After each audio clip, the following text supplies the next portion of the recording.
dulur dan assalamualaikum warahmatullahi wabarakatuh. Semangat pagi.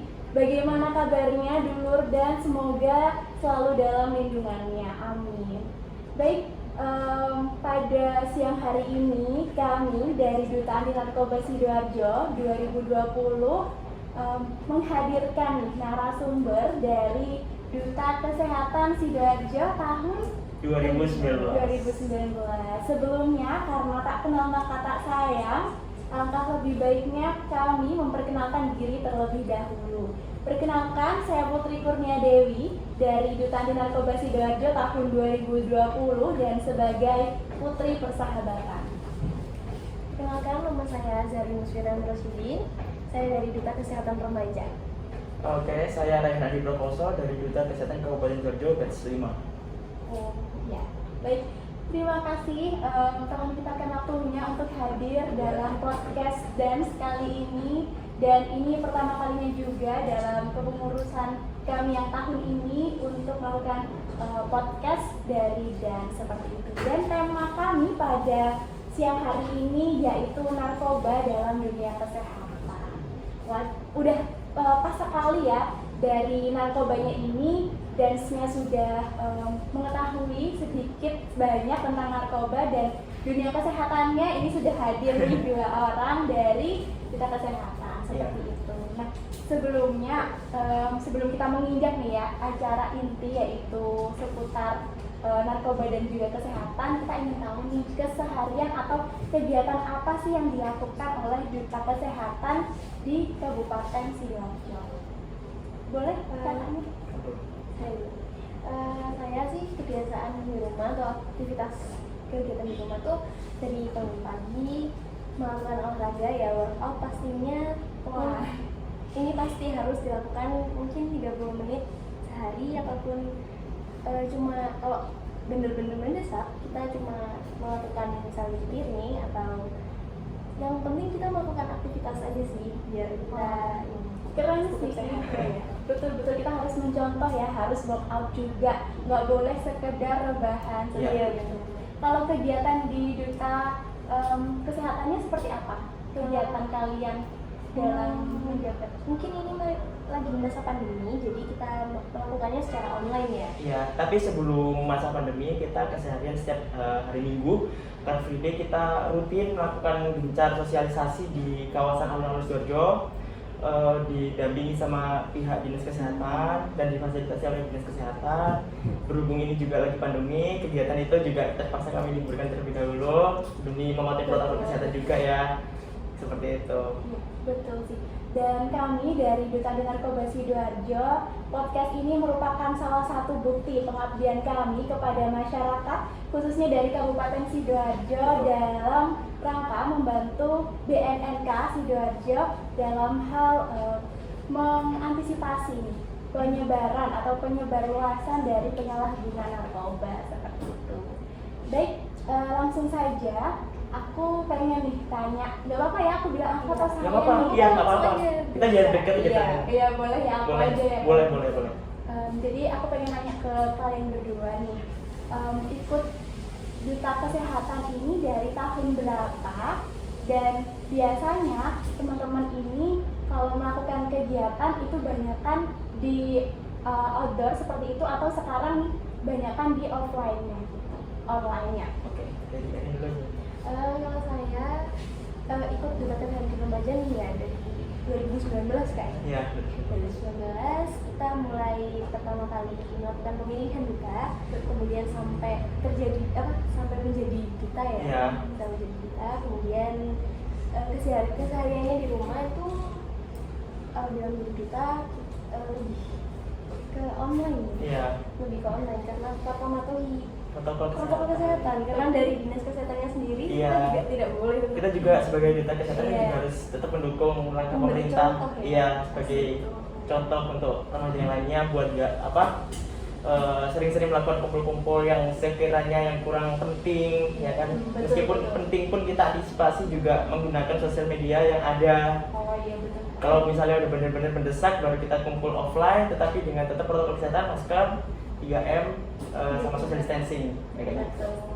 Berarti baik sebelum dulu ya tahun 2019, baik sekarang ini juga sama-sama masih melakukan kegiatan yang positif ya, menyebarluaskan tentang Kesehatan juga ya. kesehatan, Ya, lingkup pasti. kesehatan tentunya. Baik, sekarang langsung saja masuk. Saya ingin sharing-sharing juga nih ke kalian. Tahu nggak sih kalian kalau misalkan narkoba ini sangat berbahaya, terutama bagi kesehatan tubuh yang dapat merusak fisik maupun psikis dari seseorang. Tahu nggak? Tahu banget ya, pasti Tahu ya? tahu banget. Kalau kalian tahu nggak sih apa dampak yang bisa dirasakan oleh seorang pecandu narkoba atau pengguna narkoba? Kalau dampaknya sendiri itu saya melihat apabila seorang yang mengonsumsi narkoba ia akan terlihat lesu, bahkan Iya, betul. bisa sampai mengganggu sistem saraf otaknya ya. Iya memang. Apalagi kalau sistem saraf pusat ini ya, ini merupakan sistem koordinasi tubuh. Bayangkan apabila sistem koordinasi saja sudah rusak seperti Iya. itu ya, pasti fisiknya pun juga akan terganggu. Fisik dan juga mental ya pasti. Iya. Iya betul mental. Kalau dari segi mental, Oke, dari segi mental, menurut yang saya tahu ya, bagi pengguna narkoba itu sering merasakan depresan karena dari efek kecanduannya itu kan ada saraf yang ditekan dari penggunaan itu. Nah, jadi para remaja itu mungkin mengira kalau misalnya pakai narkoba itu justru menghilangkan stres, mengurangi rasa depresi. Justru malah dengan narkoba itu mungkin bisa menambah depresannya gitu. Kalau sepenglihatan kami, ya kan, seperti itu. baik betul sekali ya. Jadi narkoba ini sebenarnya juga merusak mental seseorang juga dan berakibat juga untuk kesehatan fisiknya. Iya, Gitu. betul banget. Kalau sudah tahu nih teman-teman di sini kalau narkoba ini sangat berbahaya begitu kan bagi tubuh.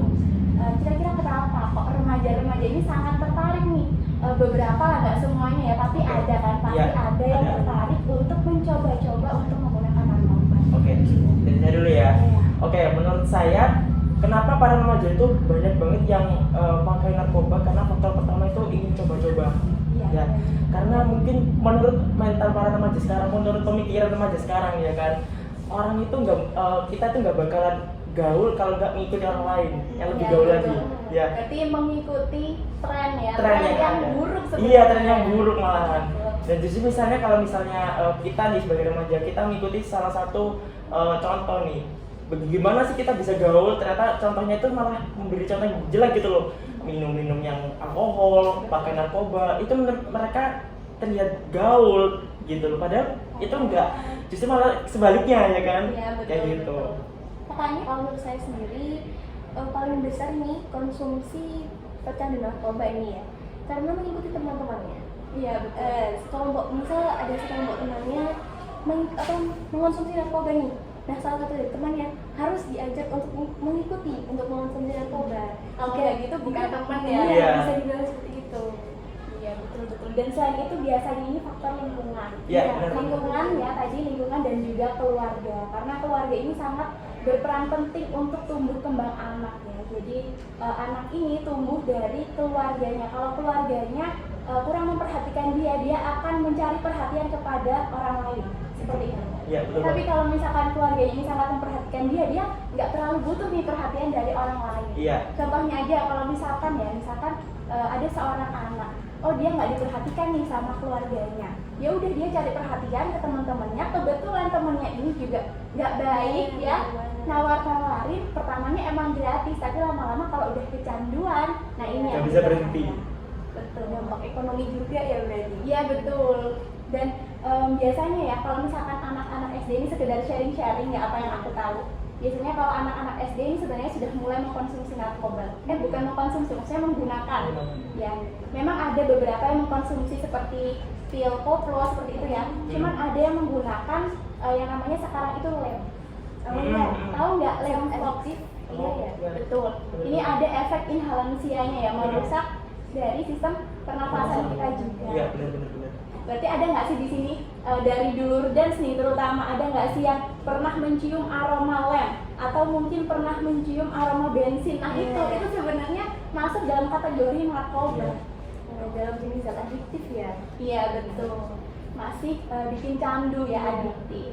Seperti itu. Nah, kalau misalkan dari dulur dance nih belum ada yang tahu narkoba itu apa, sebenarnya narkoba ini adalah singkatan dari narnya ini narkotika, betul ya. Konya ini psikotropika dan bannya ini adalah bahan adiktif.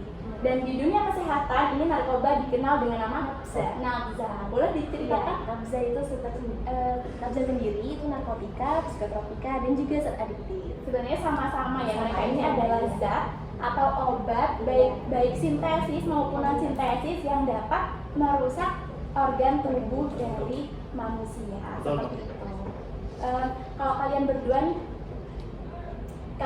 berdua nih pernah nggak sih menjumpai seseorang nih, teman atau saudara atau mungkin temannya teman, saudaranya teman dan lain sebagainya gitu ya, pernah nggak sih kalian menjumpai seorang pecandu narkoba? Oke, dari saya sih kebetulan belum pernah. Tapi mungkin dari cerita orang-orang yang sering, ya kan, mungkin ada dari teman saya tuh, oh ini ketangkep nih, habis kena narkoba, gitu. Tapi kalau misalnya saya melihat secara visual langsung, masih belum pernah. Belum pernah, karena mungkin mereka sembunyi-sembunyi Iya, juga ya, nggak mungkin di tempat umum. Iya, betul banget. Kalau saya sendiri nih, saya pernah lihat nih orang, saya waktu itu pergi ke alun-alun mungkin ya, terus ada seorang laki-laki seperti pengamen mungkin, dia terlihat jalannya tidak sempoyongan seperti itu, matanya merah dan baunya tuh sangat ciri khas dengan alkohol ya. Oh begitu, ya alkohol memang masuk dalam kategori narkoba ya, dan Pasti itu karena alkohol yang banyak ya yang dia minum, memberikan efek yang sangat buruk bagi kesehatan dia. kalau saya sejauh ini juga sama ya, belum pernah melihat secara langsung. Namun kalau misalkan merokok, teman pasti ada ya. Ada, Itu pasti. masih kategori narkoba nih, Iya. merokok, nge-vape juga ya. Apalagi vape ini yang berbahaya loh. Tahu nggak sih kalau misalkan di vape ini ada liquidnya ya? Iya, betul. Dan di liquid ini biasanya itu dicampurkan dengan zat kimia yang memang bisa membahayakan tubuh, dan ini sudah dicampuri bahan adiktif juga. Jadi memang dia bisa kecanduan. Pernah dengar nggak kalian? Kalau saya vape-nya sendiri pasti tahu kalau dalamnya itu ada liquidnya, cuman kurang mengerti tentang bahaya Campur gitu ya. Iya. Benar, dan itu jenis narkoba yang dicampurkan ke dalam liquid vape itu adalah blue sapphire. Jadi warnanya ini biru ya. Kalau aromanya saya juga belum pernah ya. Alhamdulillah juga jangan sampai gitu kan. Tapi memang ciri khasnya warnanya biru, dan kalau misalkan kita nge-vape ya menggunakan blue sapphire tersebut pasti nanti akan kecanduan, dan biasanya jantung ini berdetak lebih kencang gitu. Jadinya kita merasa semangat gitu kan, oh semangat gitu. Makanya biasanya mungkin ya penyalahguna narkoba ini menggunakan narkoba, terutama narkotika yang sangat berbahaya itu dengan alasan agar hidupnya mungkin lebih semangat nih karena aku merasa galau, diputusin pacar dan lain sebagainya. Itu jangan sampai ya dan malah bisa menyebabkan kematian ya malah. iya betul, kalau efeknya jangka panjang seperti itu. Baik, kalau misalkan nih ada dari teman kalian yang kalian tahu mengkonsumsi, jangan narkobanya deh. Kalau narkobanya kan merokok, nge-vape gitu kan, mungkin kita nggak bisa melarang gitu kan, karena kalau hukum juga belum jelas melarang tentang itu. Tapi kalau misalkan ada nih yang mau konsumsi narkotika deh, narkotika tahu ya? Tahu. Ya. Kira-kira kalian responnya akan gimana tuh? Oke, dari saya dulu. Oke. Kalau saya pertama otomatis kita melakukan pelaporan ke BNN ya untuk melakukan rehabilitasi. Betul. Ataupun ada kayak proses hukum yang harus mereka lalui, itu udah pasti, karena itu udah resiko yang harus mereka tanggung untuk mempertanggungjawabkan itu Apa yang perilakunya. dia lakukan. Nah, ya kayak gitu. Kalau dari saya nih mengajak dia gimana untuk menjalani hidup dengan baik dan benar tanpa harus bernarkoba ya maksudnya. Ada loh semuanya BNN. Oh iya? Gimana? 100% sadar, sehat, produktif, dan bahagia tanpa narkoba. Oke. Bisa diulangi nggak? Jadi hidup 100% sadar, sehat, produktif, dan bahagia tanpa narkoba. Coba, boleh dong, ini seru banget. Kita benar ya. Sadar, sehat, produktif, dan bahagia tanpa narkoba. Seperti itu.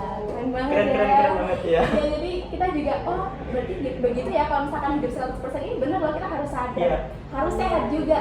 Sadar tapi nggak sehat berarti nggak sadar juga kan? Iya. makanya itu, dan harus tetap bahagia. Kalau misalkan kita galau-galau terus habis itu temen yang nggak baik dateng nawarin yang aneh-aneh, nah itu yang perlu kita waspadai seperti itu. Iya, benar. Bener sih, bener banget kata-kata kalian. Kalau misalkan kita menjumpai teman ya yang mengkonsumsi terutama narkotika nih, yang harus diwaspadai. Yang pertama yang harus kita lakukan, kita perhatikan dulu dia seperti apa, sampai dia mungkin selesai nih dengan apa yang dia lakukan. Setelah itu bisa banget kita mendatangi dia, kita ngobrol baik-baik dari hati ke hati kalau bisa. Jadi jangan sampai ya dulur dance di sini kalau menjumpai temannya yang mau konsumsi narkotika langsung dimarahin, kamu ya konsumsi narkotika, nggak boleh ya, Nggak boleh ya. gitu. Nanti dia malah shock, loh ngapain sih ini orang, udah deh aku Merasa menjauhin terhakimi. aja. Iya. Iya. Karena kan kita bukan polisi kan, Iya. kita juga bukan polisi, kita juga bukan orang tuanya, dia pasti merasa kayak apaan sih ini orang gitu Iya. kan. Pastinya kayak gitu. Setelah nanti ngobrol dari hati ke hati nih udah dapet, oh kita udah tahu alasan dia mau konsumsi itu apa, boleh kita kasih saran sama masukan. Mungkin meyakinkan lagi ya, biar nggak mengonsumsi lagi. Iya. Iya betul, dan kalau bisa sih diajak melakukan aktivitas yang positif seperti itu. Cuma kalau misalkan memang terlanjur kecanduan nih, seperti apa kira-kira kalian tahu nggak? Kalau dia udah terlanjur kecanduan, nggak bisa dilepas gitu aja, kira-kira kalian tahu nggak apa yang harus kita lakukan atau sarankan ke dia? Nah, menurut saya sih langsung aja ya laporkan ke tempat yang sebenarnya ya, yang ke tempat yang tepat. Iya benar, di BNN, yaitu Badan Narkoba Nasional Indonesia. Badan Narkotika Nasional. Iya benar. Karena di sana juga pasti ada P4GN. P4GN. Benar. Betul sekali. Jadi kalau misalkan ada nih ya dari teman kita naudzubillah balik dulur dance, kalau ada yang konsumsi narkotika tapi dia udah terlanjur kecanduan dan ingin berhenti, kita bisa melaporkan ke BNN. Jadi tidak langsung dilaporkan ya. Kalau misalkan dia mau diajak, ayo kita ke BNN yuk sharing-sharing, siapa tahu kamu di sana dapat masukan dan bisa berhenti nih, ayo gitu. Jadi diajak ya, bukan disuruh kamu ke sana ke BNN, jangan gitu ya. Jadi kita ajak kalau memang dia mau. Kalau misalkan dia memang tidak mau ya nggak usah dipaksa gitu sampai dia sadar sendiri. Dan kalau misalkan dia sudah berusia 17 tahun seperti itu ya tadi. Kalau misalkan dia masih di bawah 17 tahun nih gimana? Kita ngobrol aja nih sama orang tuanya. Pak, Bu, begini, ini begini, seperti itu. Mungkin bisa disarankan untuk diajak ke BNN supaya kalau ingin terlepas dari bahaya narkotika, ini bisa dilakukan rehabilitasi seperti itu. Jadi terus dilakukan pembinaan terus menerus ya, jangan sampai dilepas gitu ya. Pokoknya kalau di bawah 17 tahun itu nanti boleh orang tuanya yang langsung datang ke BNN. Kalau misalkan udah di atas 17 tahun boleh dia sendiri kalau malu-malu sama teman, atau kalau misalkan nggak malu dan justru butuh semangat ya nggak apa-apa sama temennya. Nggak akan ditangkap, kalau di BNN itu nggak akan ditangkap. Karena Justru malah dibina ya. iya, dia ini korban dulur dan jadi dia ini bukan pengedarnya. Beda sama pengedar ya dulur, dan kalau misalkan pengedar itu dia nanti akan ditangani langsung oleh kepolisian. Seperti itu. Nah, menurut kalian berarti target utama yang harus dikejar nih oleh seorang pengedar narkoba ini berarti remaja gitu kan? Iya, benar banget. Kalian tahu nggak sih gimana caranya seorang pengedar ini mengiming-imingi remaja untuk mencoba-coba? Pernah nggak? Oke, kalau menurut saya sih, sepengetahuan saya, pengedar itu biasanya mengiming-imingi, misal kita cari-cari tuh kayak kelemahannya mereka ini apa dulu, misalnya kurang bisa konsentrasi. Oh, para pengedar ini malah mengiming-imingi, oke, kamu pakai ini dong, justru malah bisa tambah konsentrasi Ya, gitu. betul. Kamu kurang apa nih? Gak bisa tidur. Oh, pakai ini supaya bisa tidur kayak gitu. Justru malah orang itu, remaja itu malah, oh iya berarti mungkin pakai ini justru malah mengobati. Justru ini malah jadi penyakit buat kita semua gitu. Edukasi ternyata juga penting ya. Edukasi Kalau juga misalkan penting. belum teredukasi ya kita nggak ngerti, oh ya udah ngikut aja. Iya, gitu benar. ya. Iya. Gitu. Ngobrolin soal tadi ya, kalian bilang ada loh wacana ya dari tahun lalu kalau ganja ini mau dilegalkan. Kalian setuju nggak sih? Pastinya enggak sih. Iya, kita Tapi dari WHO, bukan WHO, pokoknya yang serikat BNN yang di dunia ini mencanangkan bahwa ganja ini boleh nih dilegalkan gitu. Kalau kalian kenapa nggak pengen ganja dilegalkan? Karena menurut saya ganja ini termasuk tanaman ya. Kan tanaman atau Ya. Iya, betul. sendasis maupun tidak sendasis yang menyebabkan kecanduan bagi kita pengonsumsinya seperti itu, yang menghilangkan mungkin kesadarannya, Ya, menyadarkan diri, menurunkan kesadaran juga dan merusak mental. Iya benar. Jadi nggak setujunya karena itu. Iya. Iya. Kalau Kak Rehan, Kalau menurut saya, oke ini dari sisi nggak saya coba saya dari setujunya ya. oh ya, Kalau saya dari setujunya mungkin kita bisa memakai tapi dengan batas yang sewajarnya. Contoh dari resep dokter ataupun ada dosis yang udah mengatur dari pemakaian ganja itu. betul. karena ganja sendiri juga obat buat kanker ya. Iya. Iya, ada yang bilang seperti itu. Mm-mm. Cuman di Indonesia saya belum pernah menjumpai Iya. kalau ganja ini digunakan sebagai pengobatan kanker. Iya. Saya belum pernah menjumpai atau saya kurang gitu ya untuk membaca. Mungkin Iya. teman-teman pernah baca? Saya pernah baca ada edukasi. Oh, baik-baik. Seperti itu ya. Jadi memang kalau misalkan ganja dilegalkan di Indonesia, ini saya juga ini kurang setuju karena banyak dari masyarakat di Indonesia yang mungkin edukasinya masih kurang gitu mengenai narkoba. Takutnya meskipun tahu nih kalau ganja ini bisa mengobati kanker seperti itu, tapi kalau misalkan kita dosis. melakukan sendiri, apalagi Iya. sampai salah dosis, itu nanti takutnya malah Overdosis dan Jadi disalahgunakan yang Iya. bukan semestinya namanya. betul. Kalau misalkan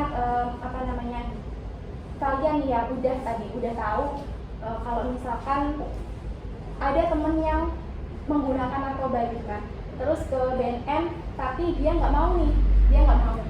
Kira-kira kalian harus gimana kalau menurutnya kalian? Oke, kalau menurut saya otomatis pendekatan itu lebih penting ya. Kita dekati pelan-pelan setiap hari, kita ajak ngomong, ajak ngobrol, Iya.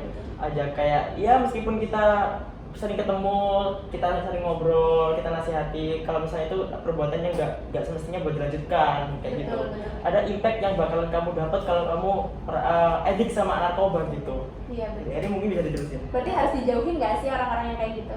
Kalau menurut saya justru nggak bisa dijauhin ya, karena memang butuh edukasi, butuh Iya, dinasihati, betul. seperti itu. Tapi kalau misalkan kamu habis itu, Ustaz kamu cobaan dulu, pasti kamu nanti tahu gimana dong. Kalau misalkan dia seperti itu, meskipun kamu tadi bilang ya kalau misalkan, oh dinasihatin aja kayak gini, ternyata waktu dinasihatin dia nawarin nih ke kamu, cobaan dulu, kamu belum tahu gitu. Oke, otomatis kalau misalnya kita melakukan edukasi, kita otomatis harus bawa ilmunya dulu. Kita harus bawa buktinya. Oh ini loh ada bukti nyata nih loh, ada impact yang nyata nih loh. Kamu mau nih kayak gitu. Jadi perlu ada bukti gitu biar mereka nih para pecandu-pecandu ini harus percaya gitu loh, kayak gitu. Tapi Kita nggak boleh menghakimi ya. iya nggak boleh menghakimi. Kita juga harus sabar ya, nggak boleh maksa harus bener-bener. Kamu berhenti nggak boleh kayak gitu. Kalau dari saya sendiri, mungkin kita sebagai teman ya. Iya. Kalau kita udah nggak bisa bilangin ke dia, kita mungkin bisa pendekatan ke orang tuanya secara langsung. Iya betul sih, betul ya. Memberitahu orang tuanya gimana caranya untuk memberantas anaknya ini. Bukan memberantas ya, takut sekali. Oh iya. Gimana caranya biar dia ini balik lagi Iya, lah ke jalan yang bener. benar gitu ya. Dan kemudian ini selain ke orang tuanya, mungkin ke dia juga bisa ya dengan pelan-pelan. Kemudian yang pasti ini kepada diri kita sendiri ya, kita mencontohkan dengan baik gimana kehidupan kita, kehidupan dengan baik. Jangan kita memberikan dia pelajaran, memberikan dia edukasi, tapi Tanpa kita diri kita tanpa diri kita memberikan contoh Yang apa baik. yang baik, iya contoh yang baik. Jadi begitu ya dulur, dan kalau misalkan nih isu-isu peredaran narkoba, terutama narkotika saat ini, kalian pernah dengar nggak? Akhir-akhir ini deh, yang pernah kalian dengar apa? Di berita kan udah banyak nih. Iya, benar-benar. Yang paling kalian highlight nih berita yang gimana? Oke, yang paling highlight ya itu di Sidoarjo ini, tanpa kita sadari itu remaja masih banyak yang memakai narkoba. Iya. Terakhir Februari kemarin ada pengedar narkoba remaja itu sampai keluar kota gitu. Ada yang dari umur 14 tahun sudah mulai memakai narkoba. Ada yang mulai memakai narkoba jadi gagal nikah. Itu impactnya kayak gitu. Jadi saya highlightnya yang ada di Sidoarjo aja gitu loh. Gimana caranya supaya kita tuh mensosialisasikannya dengan baik dan benar. Dan BNN pun meskipun sudah melakukan sosialisasi ke sekolah, itu masih ada aja ya kan, pelakunya ada. Bahkan remaja yang paling banyak gitu loh. Iya. Berarti penting nggak sih ada sosialisasi BNN ke sekolah-sekolah? Menurut kalian penting nggak? Penting banget karena remaja itu yang paling Bandel ya, paling Iya, bandel sebenarnya. bener. Mungkin juga ini sih ya, perlu dipertimbangkan barangkali ada kurikulum yang bisa mengajarkan kita bagaimana cara mencegah ini, menjauhi narkoba, kemudian mengetahui dampak-dampaknya seperti apa yang dirasakan, itu mungkin juga perlu. Kalau sekolah kalian pernah nggak didatangin sama BNN untuk dilakukan sosialisasi seperti itu, pernah? Saya pernah. Kalau saya masih belum. Oh, SMA mana kalau boleh tahu? Kalau saya dari SMA 1 Kerembung. SMA 1 Kerembung, berarti rumahnya daerah Kerembung juga? Saya rumahnya daerah Tulangan. Oh, daerah Tulangan, jauh ya? Jauh. Kenapa daftar di Kerembung itu? Kenapa memilih Kerembung? Waktu itu mau ke Sanif, cuman karena terlalu jauh daripada Kerembung, beda beberapa kilometer, jadi lebih ke Berarti lebih dekat Kerembung sama Senayan. Iya. Kalau Kak Raihan? Kalau saya di SMA Negeri 1 Sidoarjo. Oh, Iya. di sini ya, deket ya? Iya, deket situ doang. Deket. Berarti ini tadi berangkat juga dari rumah? Atau Iya. ada kegiatan sekolah? Enggak, dari rumah. dari rumah ya. Kalian sekolahnya juga ini? Online. Online, Iya. online. Atau ada nih kan biasanya ya dulu Gans, ada yang sekolahnya masuk ke minggu Iya, sekali, iya. atau minggu 2 kali, kalian gitu nggak? Kalau Kebetulan saya, sekolah saya enggak bener-bener online, 100% online. Oke. kalau saya cuma ini olahraga aja terus kemudian terus. Olahraga ya. Kalau saya jarang sekali olahraga, ini perlu mencontoh ya dari Kak. Siapa tadi? Kak Erin. Iya betul. Kalau Kak Erin tahu nggak kasus atau isu narkoba tadi ini? Kalau Kak Raihan kan tahunya ada nih yang anak Sidoarjo juga malah sampai keluar kota, dari narkoba gitu. Benar, Dari benar. atau dia beli nih tadi? Dia mengedar malahan. Oh, Iya. malah jadi pengedarnya Jadi ya. pengedar malahan. Kalau dari saya sendiri, saya pernah baca kemarin di mungkin dari artikel online ya, ini Iya. itu dari desa saya sendiri malah dari Tulangan ya. Oh. Mengedar ke banyak banget yang ditemukan di situ dan untungnya sudah dibawa ke Polres. Berarti memang itu rata-rata usianya remaja atau ada yang udah dewasa? Ini pengedarnya yang saya lihat kemarin tuh udah dewasa, sekitar umur 30-an gitu. Gitu. Kira-kira kalian tahu nggak apa motivasi mereka menjual narkoba, terutama narkotika? Mungkin menurut saya ya, kalau menurut saya dia bisa menjual itu dengan barang yang mahal ya, dengan harga yang mahal, dan mungkin itu kan bisa dikonsumsi secara kontinu dan bisa dibeli secara kontinu. Jadi dia akan mendapatkan hasil yang banyak seperti itu, mendapatkan uang gitu. Apalagi lagi di masa pandemi ini, semua ekonomi lagi turun semua. Semua orang pasti ngelakuin apa aja yang penting dapat duit gitu kan. Meskipun halal haram yang penting dapat duit gitu. Tapi tahu nggak sih kalau misalkan harga narkotika itu sebenarnya dijual dalam harga 6 ribuan, Iya. terutama pil koplo atau pil Iya, lele iya. ya. Jadi ciri-ciri dari pil lele ini bentuknya bulat, kecil, warnanya putih, dan di tengahnya ini ada tulisan LL besar seperti itu. Ini patut diwaspadai kalau misalkan dulur dance menjumpai teman yang menawarkan ke dulur dance nih, misalkan ayo coba ini kayak gitu, ini bisa bikin kamu lebih semangat, lo nggak ngeluh lagi, atau misalkan ini bisa lo bikin kamu nanti lebih tenang gitu, nggak stres-stres lagi kayak gitu. Jangan sampai ya dulur dance seperti itu. Nah bener tadi ya, mungkin pengedar ini mau mengedarkan narkotika ini sebenarnya karena harganya justru murah gitu. Murah, iya. Harganya murah dan benar dipakai secara kontinu. Kalau misalkan berlanjut seperti itu kan ya lumayan juga ya mungkin Iya, ya iya. hasilnya. Kita juga nggak tahu nih hasilnya berapa, cuma kalau misalkan melihat banyaknya pengguna narkoba pasti kita udah bisa mengangan-angan lah. Oh kayak ini pasti mereka juga untung besar. Dan Iya. kemarin ini dari Dance ini melakukan kegiatan bonding, dan di sana kami menghadirkan narasumber langsung seorang mantan pecandu narkotika, dan beliau juga katanya sudah memiliki jaringan yang besar saat itu untuk mengedarkan narkotika. Asalnya saya lupa dari mana, tapi beliau waktu itu pergi ke Jakarta dan di sana dia ini bingung untuk mencari kerja. Oh ternyata meskipun datang di Jakarta ini kita nggak langsung dapat kerja loh. Oh ternyata kalau di Jakarta ini kita juga beresiko untuk ya tadi nggak dapat kerjaan dan bingung lontang-lantung gitu. Sampai akhirnya dia mengamati ada beberapa orang yang sedang melakukan transaksi seperti itu. Saat udah tahu nih ada yang melakukan transaksi, tanya-tanyalah, dan kata beliau pokoknya kalau mau mengedarkan seperti ini pokoknya harus ada sistem sih. Harus ada sistem, dan benar dia sampai jaringannya besar, sistemnya juga terbangun, dan waktu itu gagalnya karena beliau juga mengkonsumsinya. Jadi pengedar-pengedar besar ini mungkin mereka nggak serta-merta selalu mengkonsumsi narkotika ya, karena kalau misalkan mereka juga mengkonsumsi narkotika pastinya nanti bakalan mereka kan bakal rusak juga ya jiwanya, harganya seperti itu, dan ya mungkin nggak berkembang lagi bisnisnya karena Iya. dianya udah nggak sehat. Iya. Gitu benar. Jadi jangan sampai ya di sini dulur dance pokoknya jauhi narkoba, jauhi narkotika supaya kita bisa hidup 100%. 100%. Sadar, sehat, Sehat, produktif, dan dan bahagia bahagia tanpa narkoba. tanpa narkoba. Iya, seperti itu. Nah terakhir kali saya dengar di Bandara Juanda, Sidoarjo, ini ada modus penyelundupan narkotika jenis pil ekstasi dan juga sabu-sabu terutama yang paling banyak. Ini kemarin modusnya ini diselundupkan dalam lampu LED yang panjang, tahu ya? Di dalamnya kan mungkin karena lampu LED-nya ini warnanya putih, jadi ya mungkin nggak ketara gitu kan. Cuman kita nggak tahu nih bandara seperti apa untuk meloloskan suatu barang gitu. Untungnya ketangkep waktu itu.